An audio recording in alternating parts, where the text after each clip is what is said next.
আমরা দাঁড়িয়ে রয়েছি পুরী শ্রীমন্দিরের সিংহদ্বারের সামনে। দেখা যাচ্ছে 34 ফুট উঁচু এক ঐতিহাসিক স্তম্ভকে, যার নাম অরুণ স্তম্ভ। 16টি পার্শ্বযুক্ত একশিলা ক্লোরাইড পাথরের তৈরি এই স্তম্ভের শীর্ষে রয়েছেন সূর্যদেবের সারথী অরুণ দেব, যিনি হলেন শ্রীবিষ্ণুর বাহন গরুড় দেবের ভাই।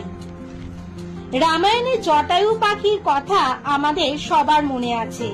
অরুণ দেব হলেন জটায়ুর পিতা। বিভিন্ন প্রাচীন বৈদিক গ্রন্থে সূর্য ও বিষ্ণুকে অভিন্ন বলে ধরা হয়েছে।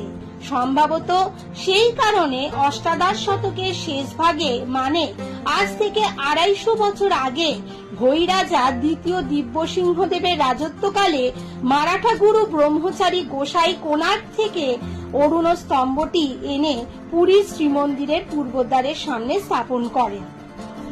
অরুণ স্তম্ভের কথা বললে পুরীর গরুড় স্তম্ভের কথাও বলতে হয়। গরুড় স্তম্ভ রয়েছে জগন্নাথ মন্দিরের নাট মন্দিরে। স্তম্ভের শীর্ষে অবস্থান করেন ভগবান বিষ্ণুর বাহন গরুড় দেব, যিনি হলেন অরুণ দেবের ছোট ভাই। অরুণ এবং গরুড় হলেন স্বর্গের পাখি। এরা ছিলেন ঋষি কাশ্যপ ও বিনতার পুত্র। যাই হোক, বলছিলাম গরুড় স্তম্ভের কথা। নাট মন্দিরের পূর্ব দিকে 11 ফুট উঁচু এই গরুড় স্তম্ভের মাহাত্ম্য অসীম। মহাপ্রভু শ্রী চৈতন্য দেবী স্তম্ভকে জড়িয়ে ধরে এর পিছন থেকে 3 দেবতাকে দর্শন করতেন।